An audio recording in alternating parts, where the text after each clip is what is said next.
No Getsemane, Jesus esteve com os discípulos à mesa. E eu quero ler junto com você Lucas 22, o versículo de número 14.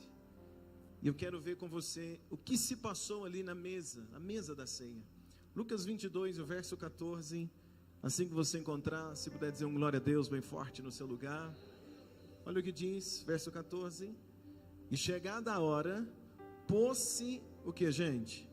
A mesa, e com ele os 12 apóstolos, e disse-lhes: desejei muito comer convosco esta Páscoa, antes que padeça, porque vos digo que não a comerei mais, até que ela se cumpra no reino de Deus.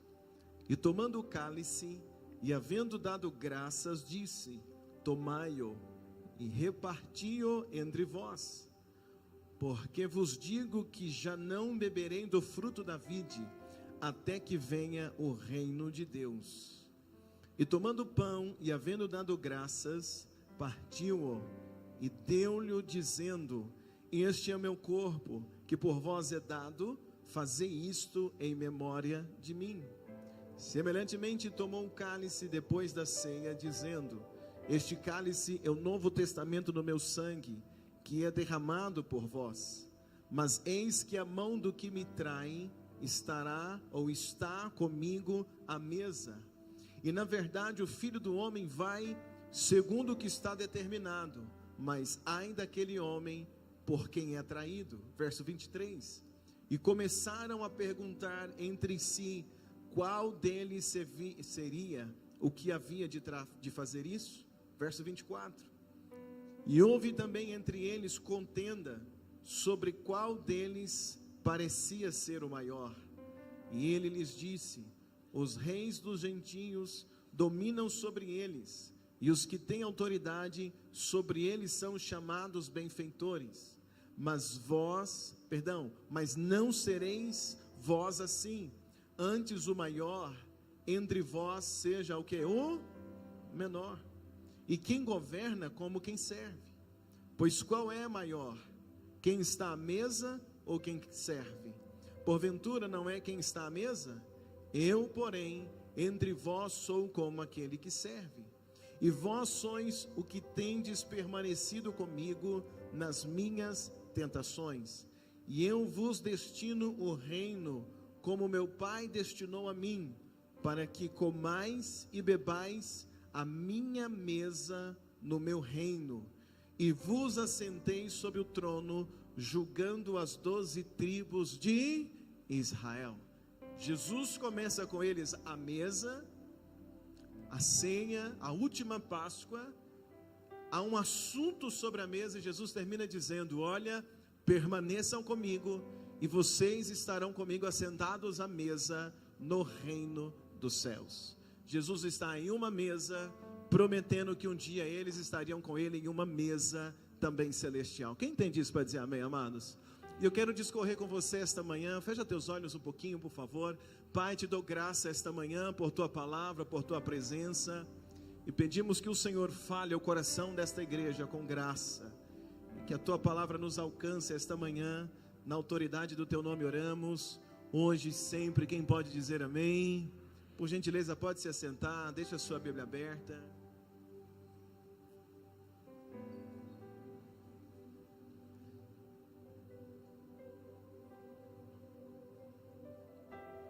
Quem encontrou para dizer amém? Deixa a sua Bíblia aberta aí, amém? Amém ou não amém? Vamos lá. Quando Jesus está assentado à mesa com os seus discípulos, Jesus senta na mesa para participar da ceia, para ministrar a ceia aos discípulos. E nesse tempo, meus irmãos, eles não apenas comem o pão e bebem o cálice. Não é apenas um momento para uma refeição. Não é apenas mais um jantar. Certamente, Jesus e os discípulos tiveram vários jantares. Jesus e os discípulos tiveram vários momentos onde eles puderam participar. Não é apenas um jantar como os outros. Esse momento agora Jesus está celebrando a última Páscoa, e Jesus agora está também instaurando algo novo, um novo momento, a ministração da ceia. E nesse tempo da mesa, não é um tempo onde eles apenas comem e bebem, mas é um momento onde há um diálogo, onde há um ensinamento. E eu quero esta manhã reforçar com a igreja o ensinamento que nós temos durante a mesa da ceia. Porque não é um momento onde Jesus apenas fala e os discípulos calados, quietos. Quando a gente pensa na ceia, ou a gente vê um quadro de ceia, a sensação que temos muitas das vezes é que os discípulos estão quietinhos, calados. Jesus fala, Jesus entrega a ceia, eles comem e pronto. Mas tem ali um relacionamento, é um momento de comunhão, é um momento também onde eles conversam.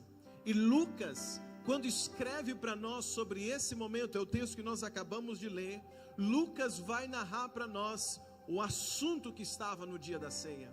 Aqui eles estavam conversando na mesa no dia da ceia. E olhando para Lucas, para o texto que nós acabamos de ler, nós percebemos que eles falaram pelo menos sobre 7 coisas. Eles discorreram pelo menos sobre 7 assuntos, além da ceia, além do pão, além do cálice, eles falaram sobre 7 assuntos. E é importante trazer isso, porque eu entendo que esses assuntos que foram discutidos na mesa da ceia, é um assunto que nós como igreja, precisamos sempre reforçar isso na nossa vida. Esse assunto é um assunto que precisa ser sempre reforçado para nós como igreja, porque é algo de importância que eu vejo nesse texto. E os assuntos começaram com o primeiro, e o primeiro está no versículo 16, olha comigo na tua Bíblia, por favor. O versículo 16, a gente encontra o primeiro assunto, e o primeiro assunto no versículo 16 diz assim, quem encontrou diz amém? Diz assim: porque vos digo que não a comerei mais, até que ela se cumpra no reino de Deus.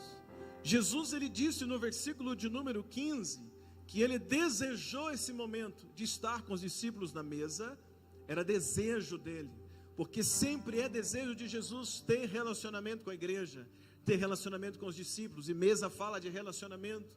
Jesus está dizendo, olha, eu desejei esse momento, mas o versículo 16, Jesus vai dizer, nós vamos comer agora nessa comunhão, nessa mesa, porém Jesus diz, porém tem algo, nós vamos comer hoje, e não teremos mais esse momento, até que venha o reino.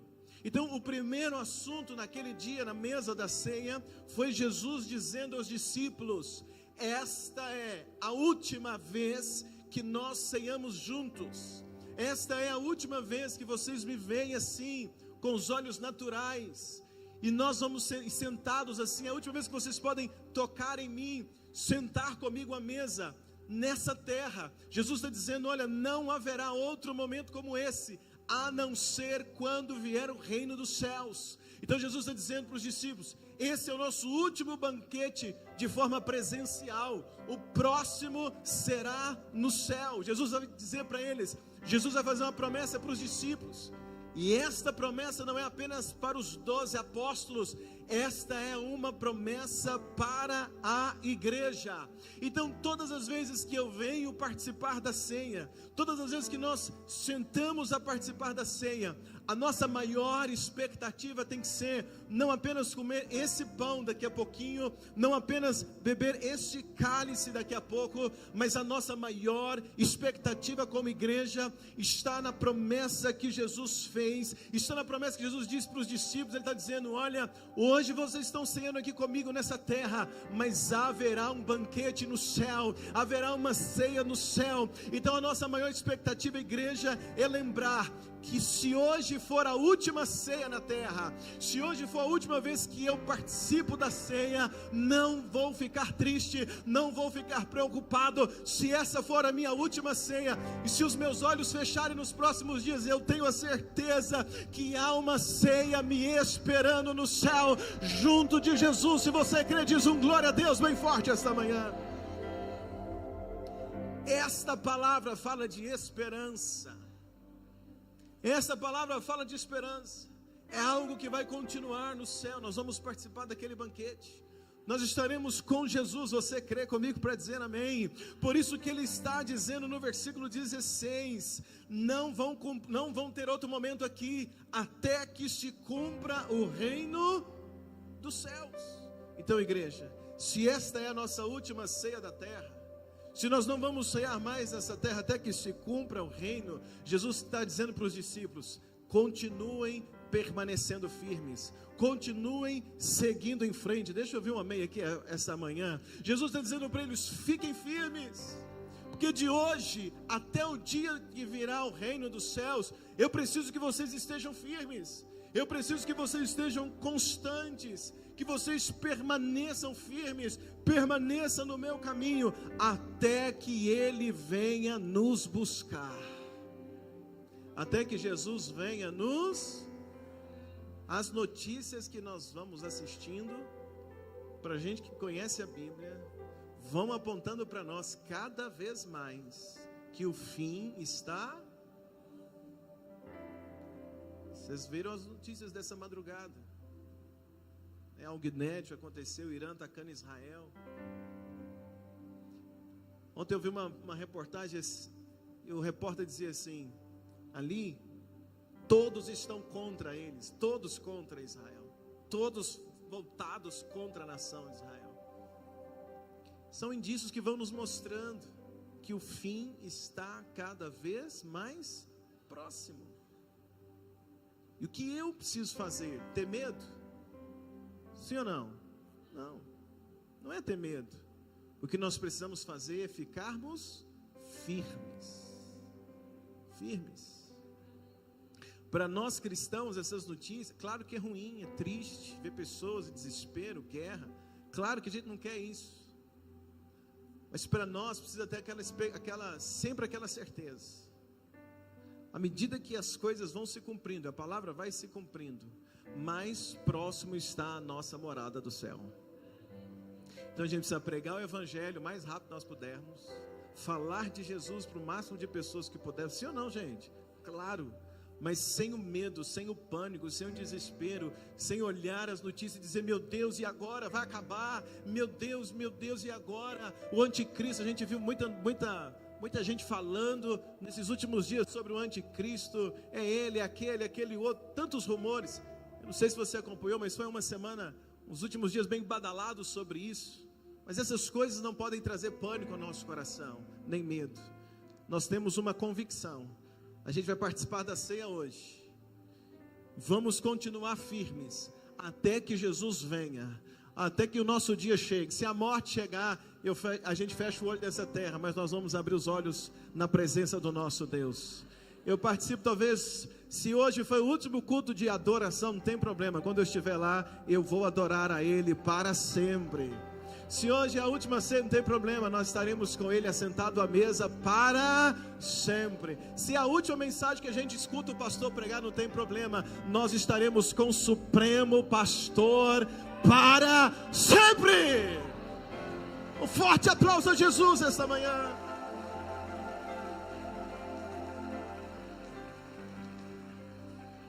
Então Jesus está dizendo que nós precisamos ficar o quê? Firme. Até quando? Até que o reino dele venha. Quem entende isso para dizer amém? Olha um crente que está perto de você e fala para ele: meu irmão, fique firme. Fala de novo para alguém aí, para ele não entender. Fala para ele: fica firme. Fala: quero te ver aqui todas as ceias, mas também quero ver você na grande ceia do Cordeiro.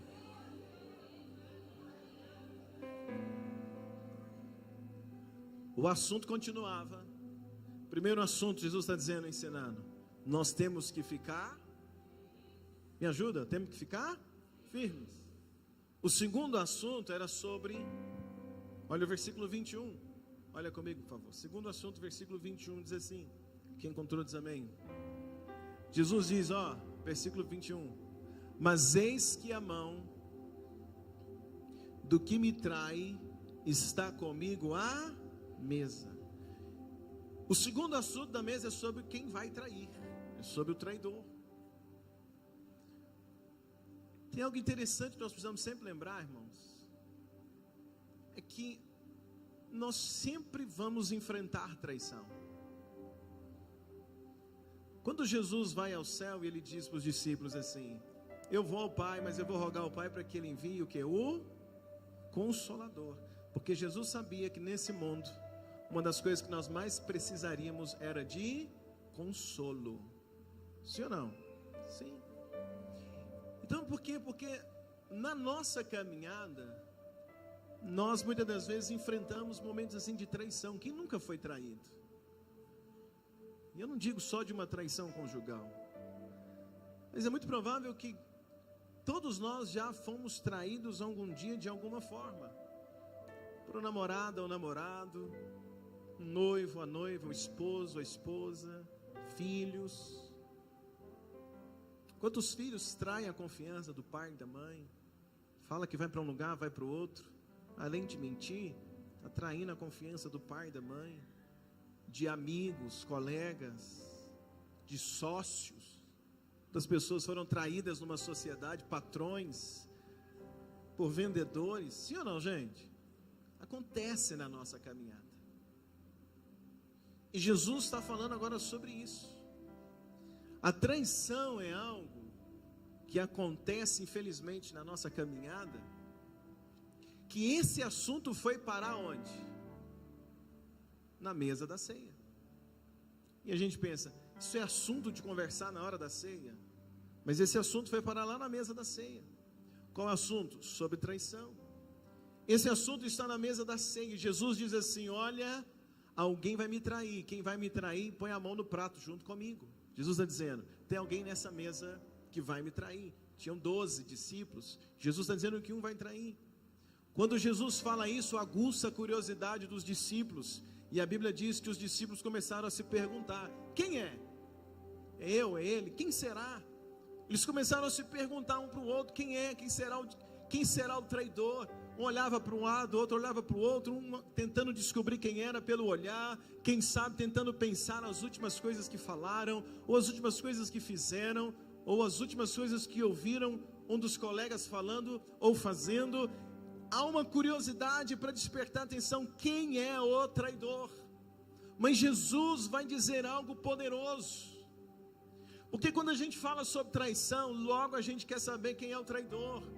Se chegasse alguém aqui hoje e dissesse assim: gente, tem um traíra no culto, a gente já quer saber quem é. Se chegar na família e dizer assim: ó, aqui em casa tem um traíra, todo mundo quer saber quem é. Se chegar na empresa e fizer uma reunião lá na hora do almoço, juntar todos os funcionários, e o gerente falar: gente, a reunião de hoje é porque tem um traíra aqui, todo mundo quer saber quem é o traidor. Então na mesa todos querem saber o traidor, mas Jesus vai trabalhar algo. Jesus trabalha uma outra perspectiva, que não é nem tanto saber quem é o traidor. Jesus vai trabalhar a ideia que não importa tanto quem é o traidor. Isso me faz entender que traidor sempre terá, mentiroso sempre terá, essa situação sempre vai acontecer. Mas o que Jesus vai trabalhar, algo aqui tão interessante, é que não importa quem é, desde que não seja eu. Essa é a perspectiva da mesa da ceia. Quando Jesus fala assim, tem um traidor, e eles começam a olhar um para o outro, Jesus vai trabalhar algo interessante, porque Ele não está querendo que eles descubram quem é. Na verdade a ideia é que cada um possa olhar para quem? Para si mesmo. Cada um tem que olhar para si mesmo. Será que sou eu? Pode até ter um traidor na empresa, desde que não seja eu. Pode até ter um traidor na família, desde que não seja eu. Então Jesus vai trabalhar isso. E como que Ele trabalha? Olha o verso 22. O verso 22 diz assim: na verdade, o Filho do Homem vai segundo o que está o quê? Determinado. Jesus está dizendo assim, ó, a traição vai acontecer. Eu vou ser traído, está determinado. Jesus fala sobre isso. E Jesus agora não está falando nem tanto dele, mas olha o que ele vai dizer o restante do texto. Ele diz assim: mas ai daquele homem por quem é o quê? Traído. Jesus está dizendo assim: eu serei traído, alguém vai me trair. Mas a questão hoje não é entender quem vai ser traído, ou descobrir quem é o traidor. Mas Jesus está dizendo, ó, você tem que olhar para você mesmo e ver se você não é o traidor. Porque Jesus diz assim: mas ai daquele por quem o Filho do Homem for traído. Ou seja, Jesus está dizendo assim: ai daquele que trair. Olha a expressão que Jesus usa. Jesus está dizendo: ai daquele, meus irmãos, quando a Bíblia diz ai daquele. Minha mãe, quando ia me bater, ela falava assim: quem não escuta conselho, escuta ai, ai, ai. É o choro. Jesus está dizendo: ai daquele. Então, quando eu leio um texto dizendo ai daquele, não é para eu ficar caçando quem é. Eu tenho que olhar onde? Para mim. Tem que olhar para quem? Olha para quem está perto de você e fala assim: irmão, olha para você. Temos que olhar para nós. Por quê? Porque isso é um alerta. O assunto está na mesa. Então Jesus está dizendo, não é para a gente ficar assim, assustado, impressionado, porque tem traidor. Muito pelo contrário. O que eu preciso entender e me preocupar é se eu não estou, o que, gente? Traindo. Por quê? Porque para quem foi traído, há consolo do céu. Quem foi traído, há consolo da parte de Deus. Deixa eu ver um amém aqui bem forte essa manhã. Quem foi traído, Deus pode estender a mão e te reerguer novamente, te sustentar, enxugar tuas lágrimas, te dar novas oportunidades. Deixa eu ver um glória a Deus bem forte aqui esta manhã. Deus pode ou não pode? Mas o texto está dizendo para quem? Para quem trair. Ai daquele. Então eu alerto para todos nós. E sabe o que eu aprendo nesse texto? É que quem trai provoca a própria morte. Diga comigo, quem trai?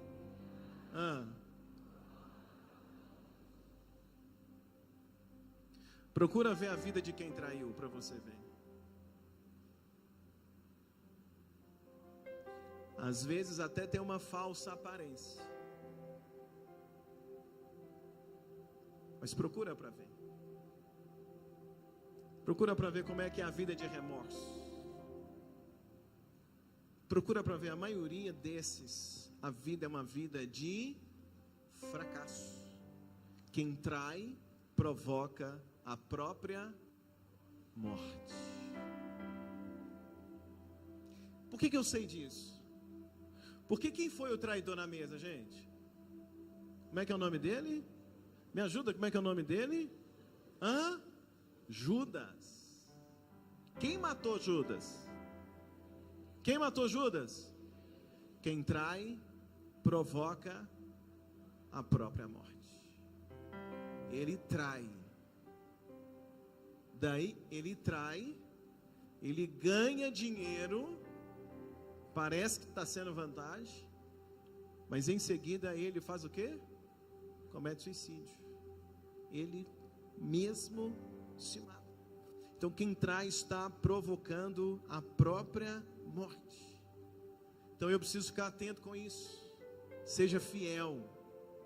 Seja fiel nos seus relacionamentos. Deixa eu ver um amém aqui, amado. Seja fiel a Deus.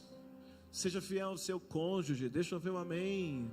Seja fiel nos seus relacionamentos. Seja fiel nas suas amizades. Deixa eu ouvir um amém bem forte aqui esta manhã. Diga comigo, eu preciso ser o que, gente?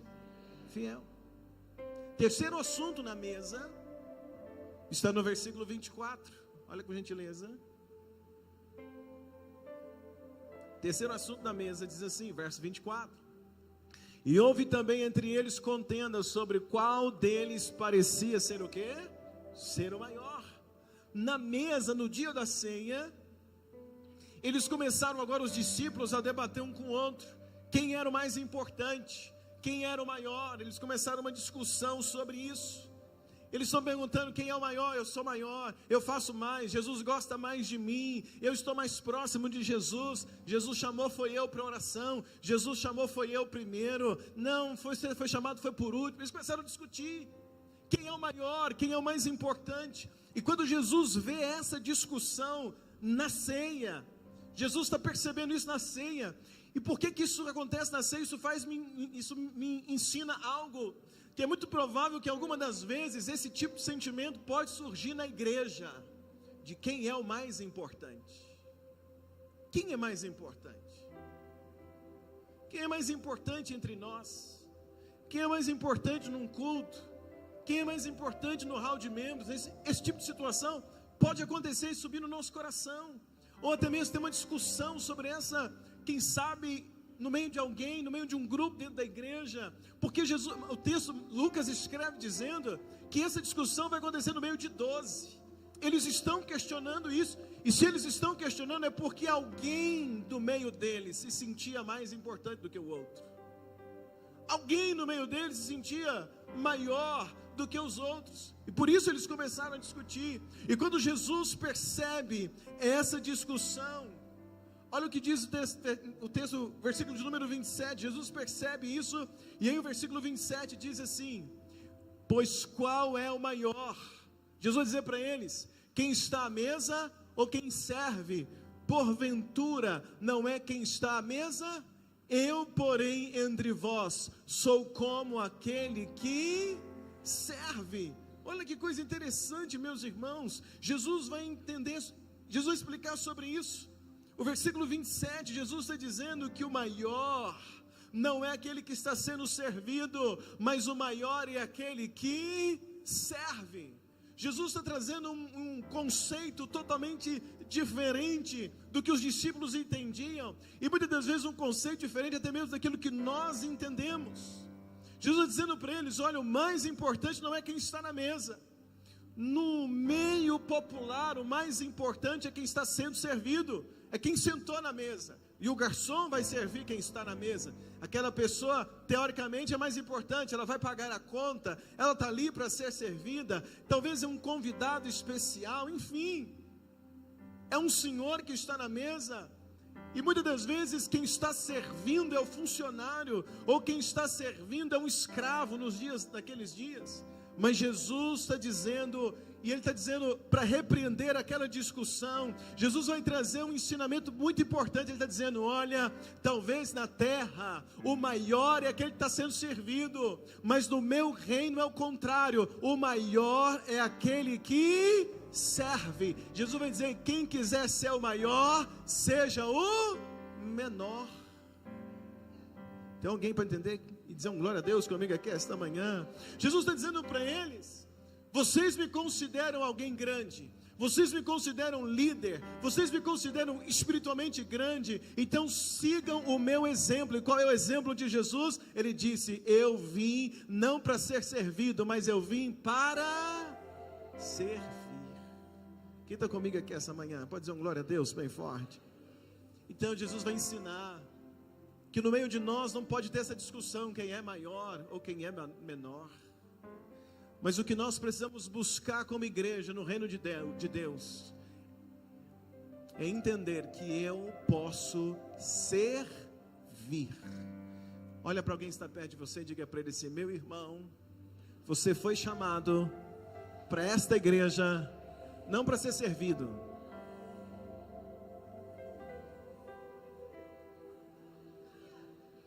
Deixa eu ver um glória a Deus bem forte aqui. No reino de Deus, não importa quantos me servem. No reino de Deus importa a quantos eu sirvo. Diz para comigo: no reino de Deus, não importa quantos me servem. Importa o quê? A quantos eu sirvo.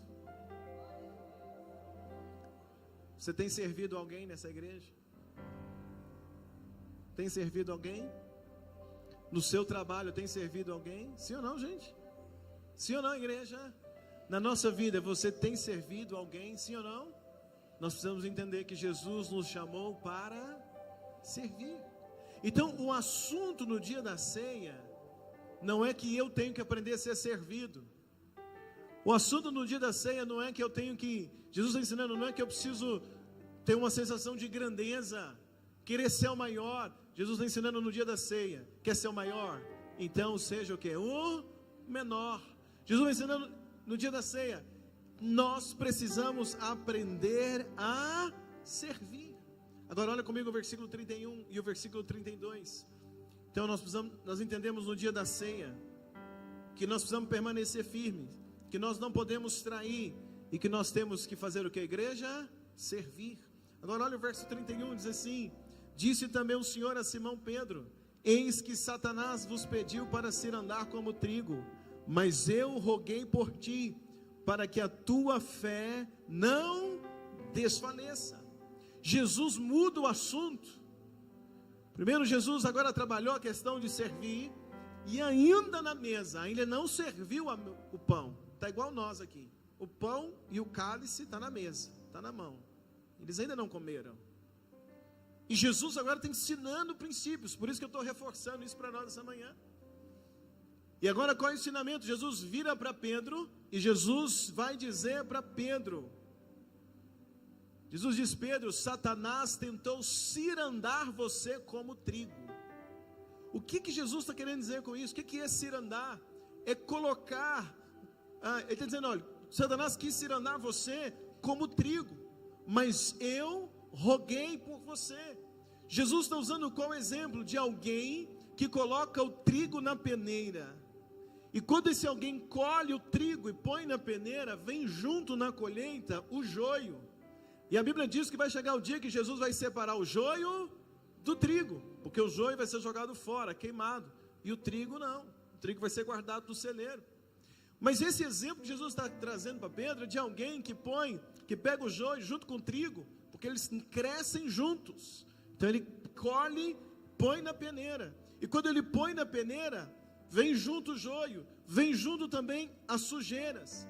E a pessoa que está ali cirandando, você já deve ter visto isso na roça, ele faz o que? Ele pega a peneira abaixo e joga, não é assim? Joga para cima, ali os grãos, a pessoa está colhendo, né? Às vezes vai fazer isso com arroz, joga, sopra, vocês já viram isso?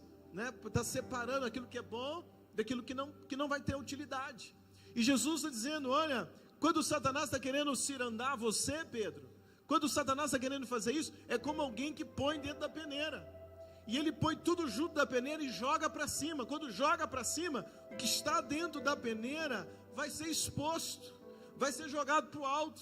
O que está dentro da peneira vai ser jogado para que todos vejam. O que Jesus está ensinando? Jesus está dizendo que ao longo de uma caminhada, o inimigo vinha colocando na peneira todas as falhas dos discípulos. É como se Jesus estivesse ensinando todas as falhas de Pedro. É como se o inimigo colocasse dentro da peneira o egoísmo dos discípulos, a inveja, o ressentimento, o desânimo, a falta de perdão, as falhas, tudo aquilo que Pedro falhou. É como se isso tudo estivesse dentro de uma peneira. E agora Satanás quer fazer o quê? Jogar para cima, tornar público aquilo que são as falhas, quem sabe, de Pedro, quer expor tudo isso. Mas Jesus está dizendo: Pedro, Satanás quis fazer isso com você, Satanás quis expor você, mas Jesus disse: Pedro, mas eu não deixei Satanás expor. E Jesus disse para Pedro: Pedro, porque eu tenho orado por você. Jesus está dizendo: Pedro, Satanás quer levantar os teus erros, mas eu estou orando por você, Pedro. Jesus na ceia, ele está dizendo algo para Pedro, que remete a todos os discípulos, e certamente vale para você, vale para mim.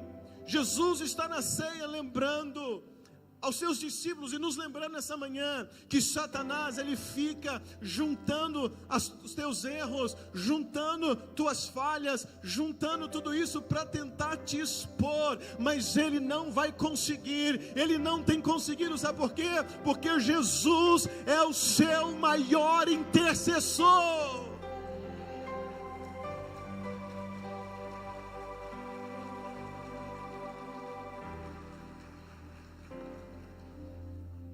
Já parou para pensar se Satanás joga em público os seus erros? Mas Jesus tem barrado, porque Jesus, ele intercede por cada um de nós. Diga: eu tenho um intercessor. Diga mais alto, diga: eu tenho um intercessor. A gente tem equipe de intercessão nessa igreja, liderada pela pastora Rosilene. Nós temos os pastores que oram. Eu oro por essa igreja todos os dias. Tem pessoas que se levantam nessa igreja para orar. Tem gente que você talvez nem sabe o nome, mas ora por você nesta igreja. Tem gente orando pelo teu nome. Pessoas que você um dia pediu para você orar, nem para orar por você. Talvez você nem lembra mais, mas o teu nome talvez esteja escrito no caderno de oração de alguém. Deus sempre tem alguém que está orando por você. Você crê nisso? Para dizer um glória a Deus, amados? Sempre a gente esbarra com alguém e diz assim: olha, tem orado por você. Você já escutou isso alguma vez na vida? Quem? Deixa eu ver, quem já escutou isso de alguém? Ah, eu tenho orado por você. Ah, essa noite senti de orar por você. Já aconteceu isso, sim ou não, igreja? Lembra, tem alguém orando por você. Diga comigo, tem alguém orando por mim. Diga com fé, diga, tem alguém orando por mim. Agora, além desse alguém orando por você, Romanos 8, versículo de número 34, o apóstolo Paulo escrevendo na igreja de Romanos, ele diz que Jesus intercede por cada um de nós.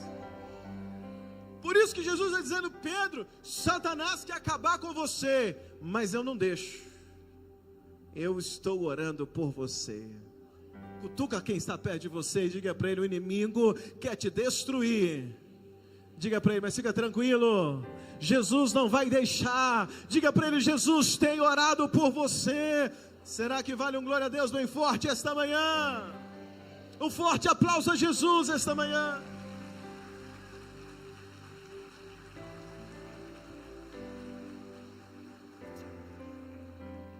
Imagina escutar isso de Jesus. Estou orando por você, Pedro. Às vezes nós já passamos por cada momentos difíceis na vida, perigosos, quase caímos. Quem sabe acidentes da nossa caminhada, situações que vieram de perigo mesmo. Talvez você viu a morte assim bem perto de você e Deus te guardou, Deus te livrou, porque Jesus intercede por nós. Quem crê comigo para dizer um glória a Deus? Nem o mal vai chegar na tua vida, não vai, antes não vai.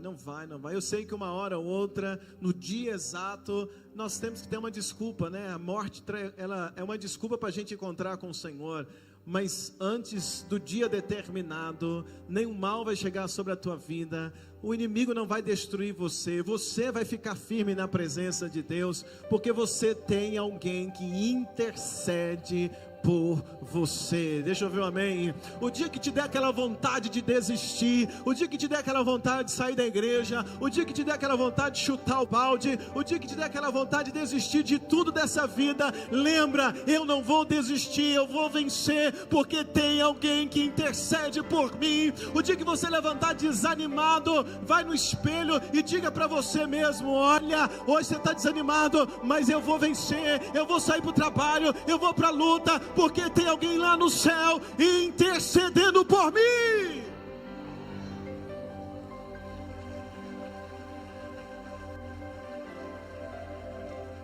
Quinto assunto, verso 32, parte B, olha comigo, estou quase terminando. Verso 32 diz assim, primeira parte do texto: eu roguei por ti para que a tua fé não desfaleça. Tu, quando te converteres, confirma teus irmãos. Jesus disse para Pedro: Pedro, quando você se converter, vai lá e confirma teus irmãos. Irmãos, igreja.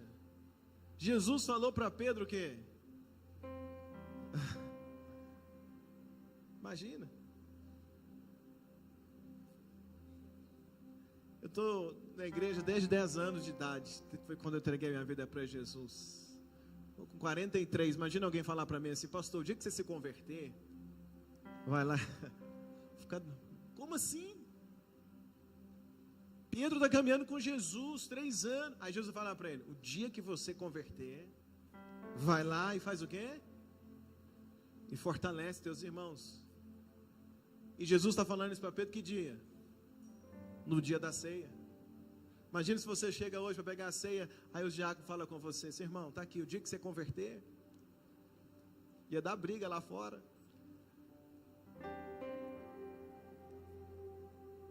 O que Jesus está dizendo para Pedro? Olha, quando você se converter, Pedro já é convertido, Pedro já andava com Jesus 3 anos, mas Jesus insiste em dizer para ele na ceia: quando se converter, fortalece os teus irmãos. Olha o verso 33 e o verso 34 comigo, por favor. Diz assim: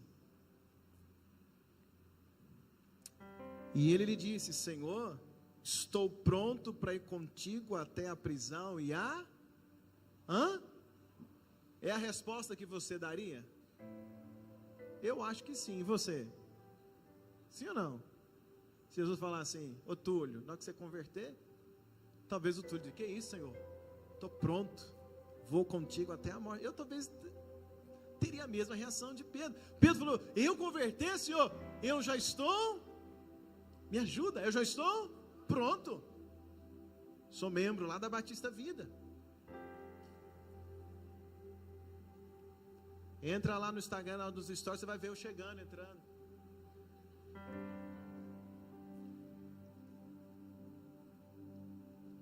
Jesus está dizendo: você converter. Aí o versículo, ele diz: eu estou pronto. Mas aí Jesus vai falar para ele, o verso 34. Mas ele disse: digo-te, Pedro, que não cantará hoje o galo, antes que 3 vezes o quê? Negues que me conheces. Jesus está dizendo: Pedro, antes do galo cantar, você vai me negar 3 vezes. O que Jesus está dizendo? Pedro, você está aqui comigo. Pedro, você está firme aqui comigo. Mas você vai passar por um momento de fraqueza. Jesus dizendo: Pedro, você vai passar por um momento de fraqueza. Você vai passar por um momento de dúvida. Pedro, você vai passar por um momento de instabilidade. Você vai passar por um momento de medo, de pressão muito grande. Jesus dizendo isso para ele. Pedro, você vai ter um momento de fraqueza. Momento de quê? Fraqueza. Mas Jesus está dizendo: Pedro, mas vai ser um momento de fraqueza. Será apenas um momento. Você vai passar por esse momento. É um momento de fraqueza. Você vai me negar 3 vezes. Você vai dizer, Pedro, que não me conhece. Mas olha, vai ser apenas um momento, porque você vai levantar novamente. É como Jesus vai dizendo: Pedro, você vai levantar, Pedro. Você vai ter esse momento de fraqueza, mas você não vai ficar lá. É como se Jesus estivesse dizendo: Pedro, você vai cair, mas você não vai ficar prostrado. É como se Jesus estivesse dizendo: Pedro, você lembra daquele dia que você desceu no barco, começou a andar, de repente afundou, eu fui lá, te levantei. Você começou a afundar, mas você não morreu afogado.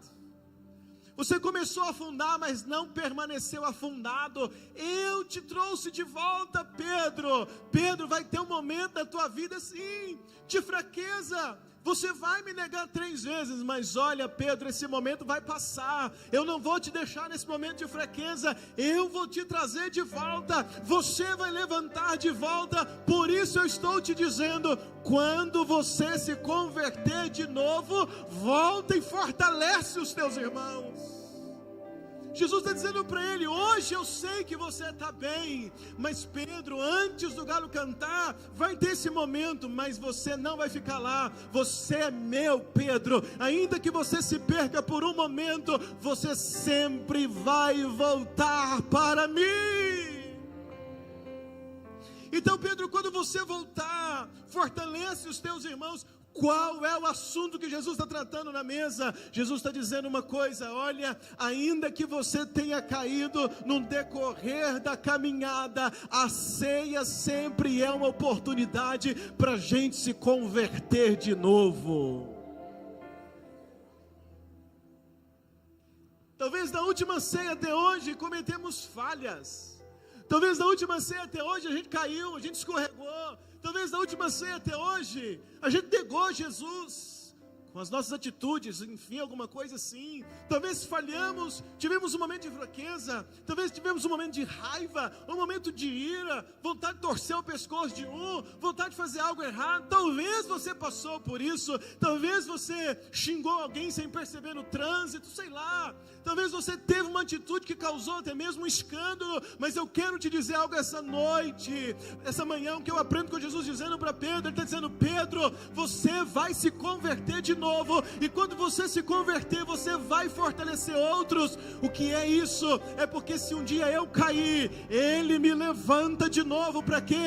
Para que eu possa estender a mão para quem está caído e dizer para quem caiu: olha, um dia eu também caí, um dia eu também errei, um dia eu também falhei, um dia eu também fraquejei, mas Jesus me colocou de pé de novo. Hoje você está caído, hoje você está fraco, mas o mesmo que Ele me levantou pode levantar você, o mesmo que me aceitou de novo pode aceitar você. Vamos comigo, levanta, porque o Senhor te fortalece.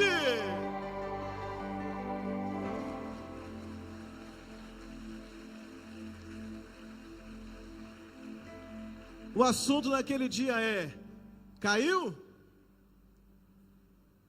Caiu? Caiu? Parou? Continua, vamos voltar. Levanta. Jesus dizendo: Pedro, o discorrer da conversa é esse: Pedro, Satanás quis acabar com você, não deixei, eu orei, mas você vai ter que converter de novo, porque vai ter um momento de fraqueza, mas eu vou te levantar, e quando eu te levantar, eu te levanto para ajudar outros. Esse é o reino.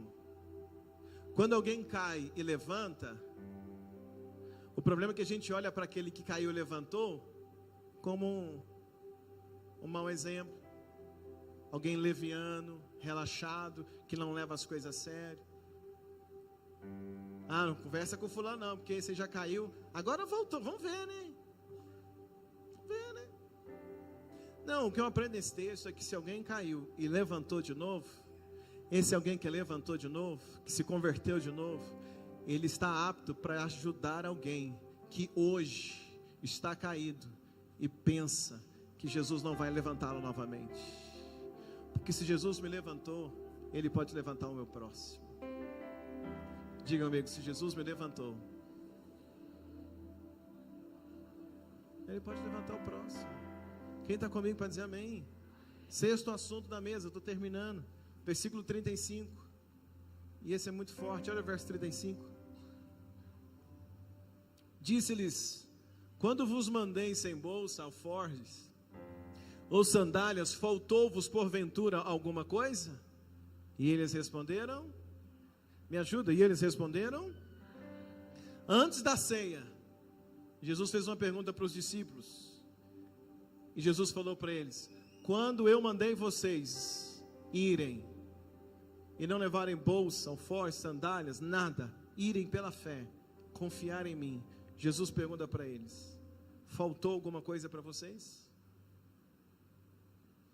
Eles responderam o quê?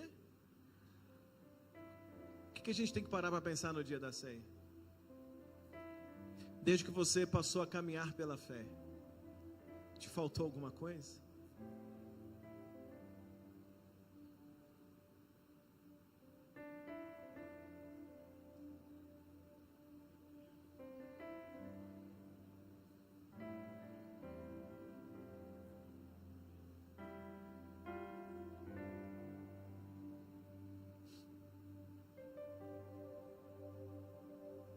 Jesus falou para os discípulos: eu falei para vocês confiarem, falei vai, agora eles foram e voltaram. Te faltou alguma coisa? Da última ceia para cá, te faltou algo que Deus não tenha suprido? Sim ou não, igreja? A gente está aqui de pé, firme, vestido, sim ou não?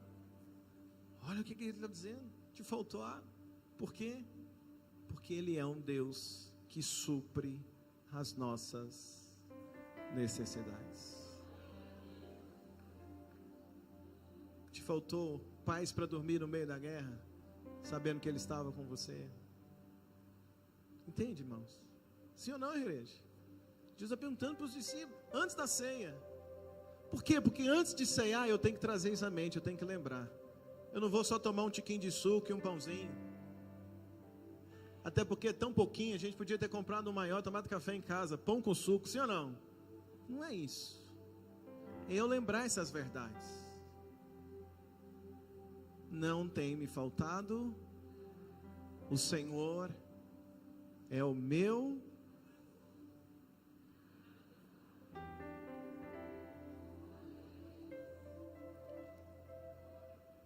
Sétimo assunto e eu termino. Verso 37.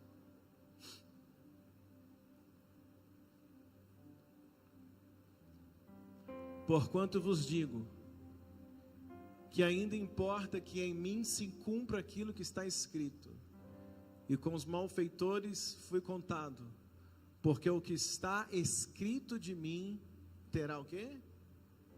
Terá o quê? O que Jesus está ensinando para eles na ceia? Que o que está escrito se cumpre. Jesus está dizendo o quê? O que está escrito se cumpre.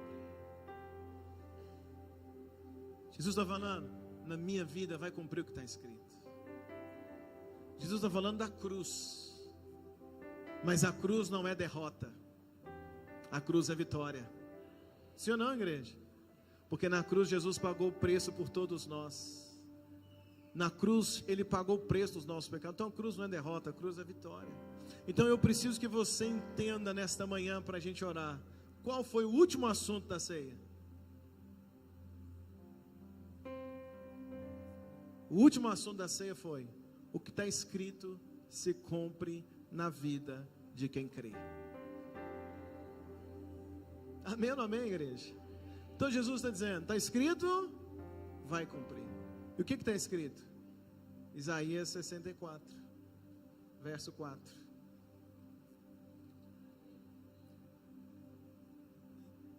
Isaías 64. O que está escrito, meu Deus? Isaías 64, o verso 4. Olha o que está escrito. Desde a antiguidade não se ouviu, nem com o ouvido se percebeu, nem com os olhos se viu um Deus, além de ti, que trabalha para aqueles que nele espera.